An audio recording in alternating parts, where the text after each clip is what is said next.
Eu sou um jardim guardado em Deus, regado com seu amor. Essa palavra, Fran vai ministrar a palavra para a gente. E ela vai falar para a gente a palavra. Se você quiser, você pode também pegar a sua palavra todos os dias, quando tivermos o nosso momento Mulheres de Deus. Duas coisas que não pode faltar junto de uma mulher de Deus. Não é o celular, não. O celular para você acompanhar o terço e a palavra de Deus, onde nós encontramos força e vitória pela oração e pela palavra. Nós vamos pegar a palavra no livro, no primeiro livro de Samuel, lá no Antigo Testamento, profeta Samuel, no capítulo 1, no primeiro livro de Samuel, capítulo 1, versículo 15. Enquanto você procura essa palavra, 1 Samuel, capítulo 1, versículo 15, eu vou apenas assim dar uma introdução para você entender o que está acontecendo aqui. É uma palavra que naquele tempo traz um costume da época, mas que vem trazer para nós aquilo que nós precisamos. Eu diria que hoje a gente faz talvez uma vez, mas quisera se a gente conseguisse fazer isso todos os dias, que é o que essa mulher nessa palavra vai fazer. 1 Samuel capítulo 1, versículo 15. Ana, porém, lhe respondeu assim: Não, meu senhor, eu sou uma mulher atribulada. Não bebi vinho nem bebida forte. Derramo a minha alma perante Javé. Palavra do Senhor. Graças a Deus. Esse trechinho, talvez você se pergunte: essa mulher que foi questionada sobre uma possível embriaguez, essa mulher que ela se chama Ana, é justamente a mulher que foi dar a vida, gerar a vida, aliás, a Samuel, um grande profeta do Antigo Testamento, que quem quiser acompanhar a história, ela é apaixonante, ungiu Davi, foi o profeta Samuel, mas em princípio essa palavra ela traz para nós essa mulher, a Ana. A Ana, naquele tempo, naquela região, os homens eles eram casados, podiam ter mais de uma mulher. Daquele tempo, naquela época, Hoje não. Mas essa mulher, ela era casada com Eucana. E o Eucana era casado com a Ana e com a Fenena. A Fenena, ela tinha uma fertilidade que ela tinha muitos filhos. Mas a Ana não. A Ana, ela era uma mulher que vai dizer até na palavra, e para algumas pessoas que vão ler depois, talvez fiquem confundidas. Quando diz que o ventre de Ana, ele estava fechado. Deus tinha fechado o ventre dela, em sinal de que ela era infértil. Mas essa palavra, por primeiro, eu quero dizer que aqui ela quer ressaltar o poder e a glória de Deus. Que mais do que ter numerosos filhos, são filhos que Deus gera por meio de uma promessa. É Deus que quer dizer para estas mulheres que têm pedido, que têm questionado a Deus várias vezes do porquê de não ter um filho. Mas Ana fez algo que eu diria que talvez nós não fazemos com tanta força. Porque quando Ana, ela via que ela não podia ter filhos e a Fenena tinha vários, e mesmo ali o marido dela, Eucana, falando para ela que ele não seria mais do que numerosos filhos, porque de fato Eucana amava Ana mais do que a Fenena. Ele tinha por ela um carinho muito mais especial e oferecia os sacrifícios, tanto pelos filhos da Fenena e oferecia um pela Ana, porque ela não tinha filhos, então era só por ela. Mas Ana estava inconsolada. Aí eu lhes digo, minhas irmãs, que toda mulher, e eu digo porque isso foi comigo, ela consegue compreender o que é ser plena quando ela tem a capacidade de se tornar mãe. Mesmo que, aí eu lhes digo, umas vão gerá-los biologicamente, outras vão gerá-los espiritualmente. Junto com Deus, eu falo que é uma graça extraordinária. A mulher, ela é co-criadura. A graça vem de Deus primeiro, mas por meio de nós, desse corpo frágil que somos, mas fortes em Deus, Ele é capaz de gerar outras pessoas, outros seres humanos, também dotados de viver a mesma promessa, de dar alegria a Deus. E Ana compreende isso com a alma. Ana compreende isso com todo o coração. Ana compreende isso de uma forma que eu diria que muitas mulheres, quando começam um relacionamento, deveriam compreender. Que quando você começa um relacionamento, o alvo sempre é uma família. E isso é fruto e graça do Espírito Santo. E eu lhe digo que muitas portas se abrem na fecundidade de muitas mulheres, por elas trazerem no coração essa compreensão de que Deus dá à mulher a capacidade de gerar famílias. E Ana compreende bem o valor de ter filhos. E diante de todo esse sofrimento dela, ela vai para o lugar certo. Ela chega no templo. Lá ela se curva e ali ela começa a fazer uma oração a Deus entre lágrimas, mexendo só os lábios, aonde o sacerdote ali daquele templo ali vê ela e ele acha muito estranho, porque as orações normalmente no templo elas são feitas em voz alta naquela época. Eram feitas em voz alta e aquela mulher sussurrava. E ele pensou, essa mulher está embriagada. Porque o povo daquela época, quando ia para uma festa, bebia e bebia até ficar num ponto extasiado. Só que Ana, vinda daquela festa que eles tinham acabado de celebrar entre família, ela estava derramando a alma dela de tristeza. Por quê? Porque o maior sonho dela era ter um filho. Só que Ana faz algo que nós devemos fazer. Ela faz com Deus um voto.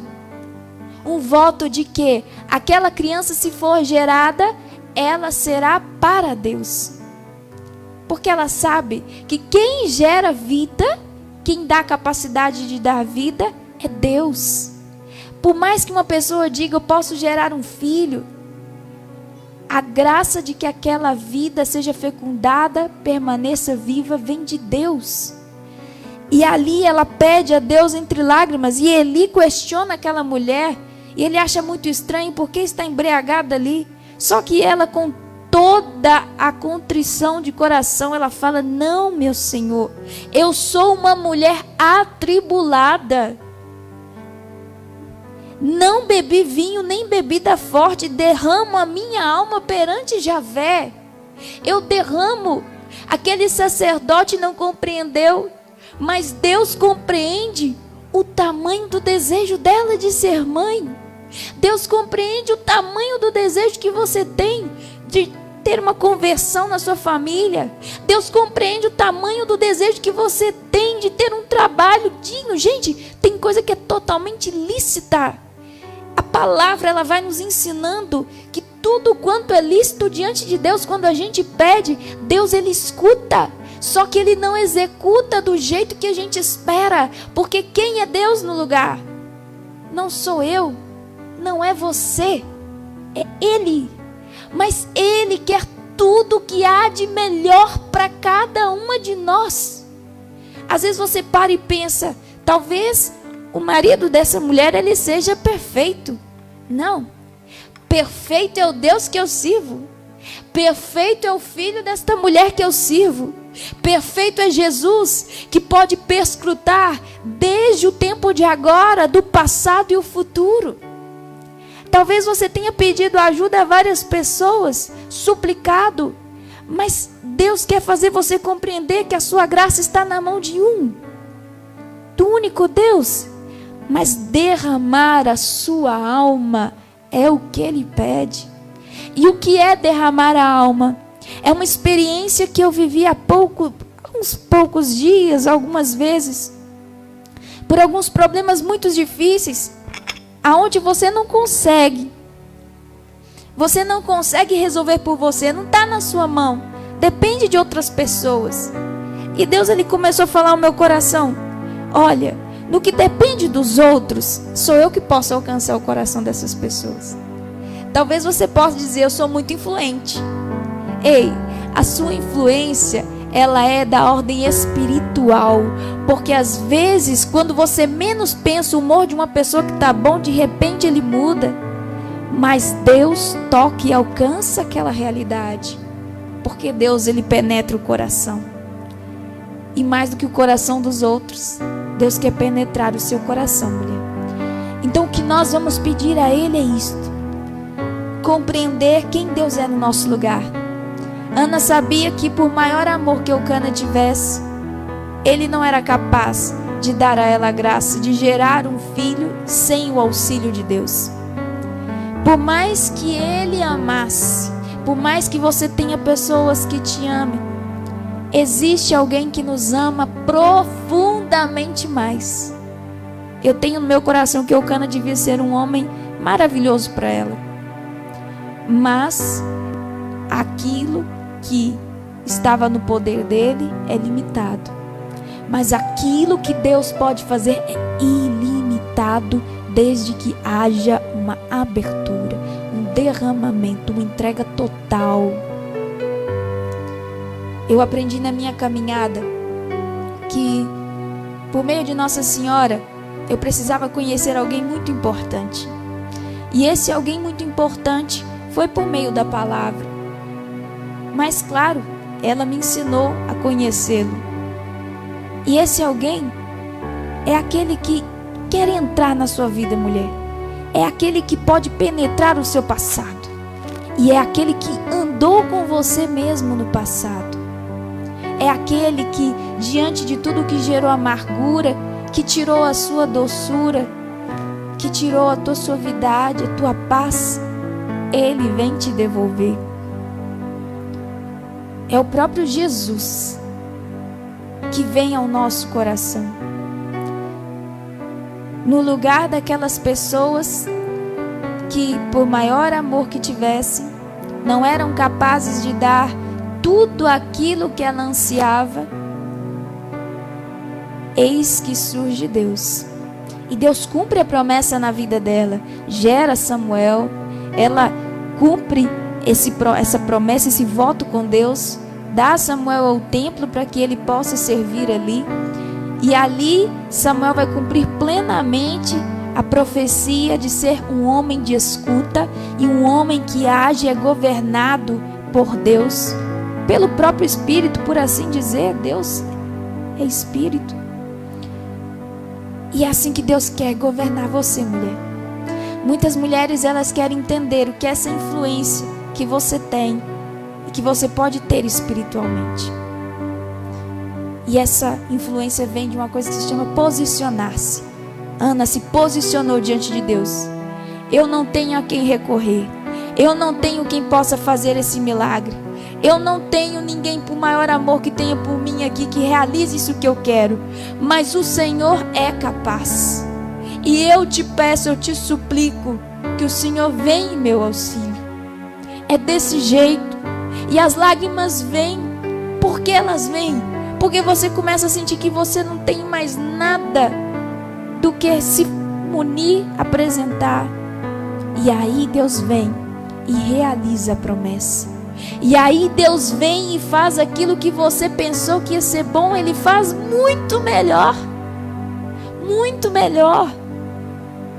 E quanta coisa Jesus, Ele vai entrando mesmo nas nossas fraquezas. Enquanto rezávamos, aquele trajeto de você entregar o seu passado. Quantas mulheres, para que o Espírito Santo venha, para que o Espírito Santo realize a obra, elas ficam travadas. Elas julgam que para outras, para mim não, para aquela lá dá certo, para essa outra também dá. Ah, porque aquela ali sempre esteve na igreja, é fácil. Não é verdade. Todos passam por provações. E eu tenho certeza que tudo aquilo que foi fraqueza na sua vida é um grande sinal de uma fortaleza que Deus levanta. Ele não rejeita a ninguém. Ele não rejeita a ninguém. por pior que seja o meu crime ou o seu crime, Ele não rejeita ninguém. Para que a promessa aconteça, não se pode colocar obstáculos para Ele. É aquilo que eu disse: você quer colher a promessa do filho, não coloca obstáculo que Deus pode fazer com essa pessoa. Confia, mas seja orante, não desvia, é pleno, é inteiro. Não é só Deus na hora que tá bom, mas é Deus em todo o tempo, é Jesus em toda hora, é Jesus no meu estudo, é Jesus no meu trabalho, é Jesus naquilo que eu penso, naquilo que eu faço. E aí você pode dizer assim: mas como o Espírito Santo pode vir até mim? Como a graça de Deus pode realizar em mim? Eu quase não consigo rezar. A sua vida tem que virar oração. É o que Deus tem feito. Eu tenho uma filha pequena. Muitas vezes eu não consigo ali rezar o meu rosário, mas o Espírito Santo, ele age na nossa criatividade. E ali eu invocando Ele, eu pego o meu celular, coloco o texto e eu começo a rezar falando. Porque se eu fechar ali os meus lábios, pode ser que algum barulho, alguma coisa venha e me distraia. Mas ali eu vou rezando. E aonde eu consigo ser 70%, Jesus em mim completa aqueles 30% e vai ao 100%, porque Jesus advoga. Aqui no caso de Ana, foi o próprio Deus advogando a causa dela. Não existia Jesus naquele tempo para se declarar. Jesus se revelou depois, mas Jesus se revela agora na sua vida. Ele quer a sua causa. Aonde as pessoas, elas te desapontam, Jesus usa da fraqueza delas para ressaltar em você aquilo que é mais doce, aquilo que é mais puro. Eu sinto raiva? Sinto. Os sentimentos afloram. Mas quando eles afloram em maior intensidade, sempre são para Deus, como Ana fez. Quando a raiva vem, quando a vontade de desistir vem, você lembra dele, você pensa nele. Quando você acha que não ficou tão bom, aí você lembra: Senhor, o Senhor completa tudo. Jesus, o Senhor completa tudo. E Ele vem e faz. E é isso o que Ele quer fazer com você nesta noite. Ele quer completar todas as coisas que em algum momento foram mal vividas. Porque lá Ele estava, no secreto, sem que você percebesse, mas Ele estava. Ele via, Ele chorava. Se eu não disser que as lágrimas, a dor do próprio Cristo em ver a nossa dor, ela é real. Em intercessão, uma vez por uma pessoa, foi uma experiência que eu vou guardar no meu coração. Jesus estava ali. Enquanto aquela pessoa vivia o pecado, Ele estava ali de pé, junto dela. E a dor sempre vinha nele.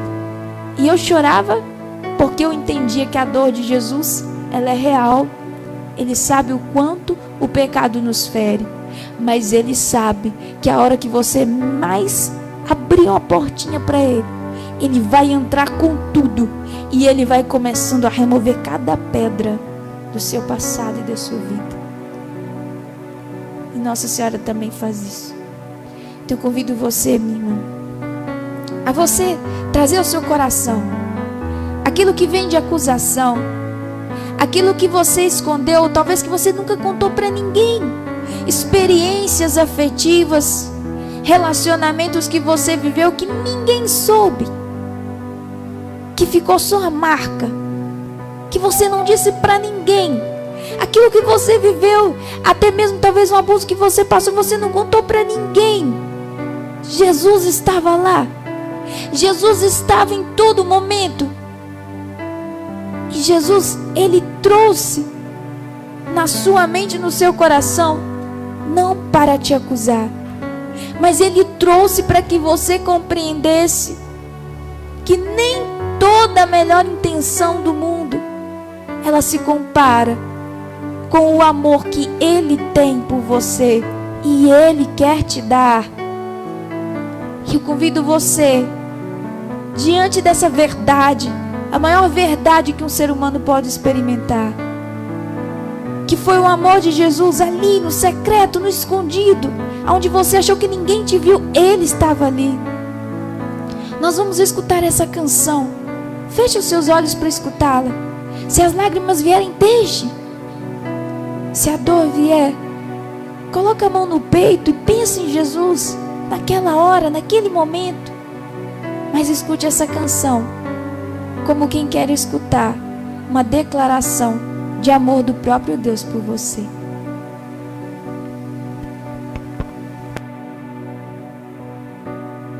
Não importa se o homem compara o meu valor com moeda deste tempo, propriedade de Deus eu sou.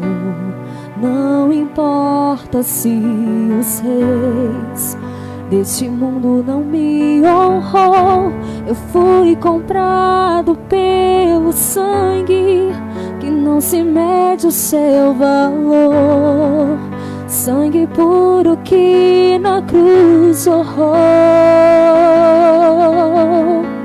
Eu sou um jardim guardado em Deus, regado com seu amor, entre os milhões me separou e pelo nome me chamou. Eu sou um jardim guardado em Deus, regado com seu amor, entre os milhões me separou e pelo nome me chamou.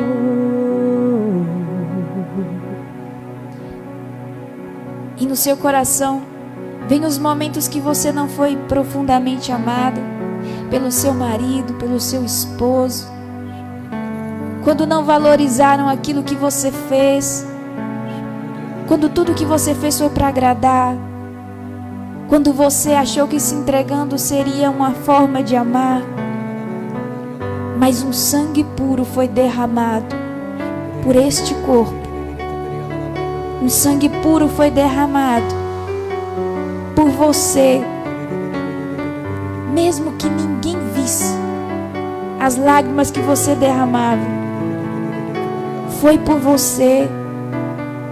E você, esse jardim que o próprio Senhor entra e que Ele toca e Ele sabe cada canto. Existem coisas que você não tem dito sim para o seu marido, mas Jesus, Ele diz para você: está guardado aqui comigo. E você espera um reconhecimento, espera que eles venham e digam obrigado. Escuta, Jesus, Ele tem por você a maior gratidão, e é o próprio sangue dele que é derramado. É o próprio Jesus que se entregou por você, por mais que esse homem seja cabeça dura, o homem que deu tudo e permanece dando tudo é Ele. E diante deste homem que você acolhe na sua vida, que é o próprio Jesus, este outro se dobrará. Mas é reconhecendo Jesus na sua vida. Você, esse jardim, guardado, escondido, selado, precioso, amado, profundamente amado. Por mais que já tenham rido de você, por mais que o seu nome você diga, ele estava na boca dos outros, o seu nome agora é pronunciado pelos lábios dele. Ele fala o seu nome. Ele fala o seu nome em sinal de que é por você. É por você. Eu sou um jardim. Eu sou um jardim guardado em Deus, regado com seu amor, entre os milhões me separou e pelo nome me chamou.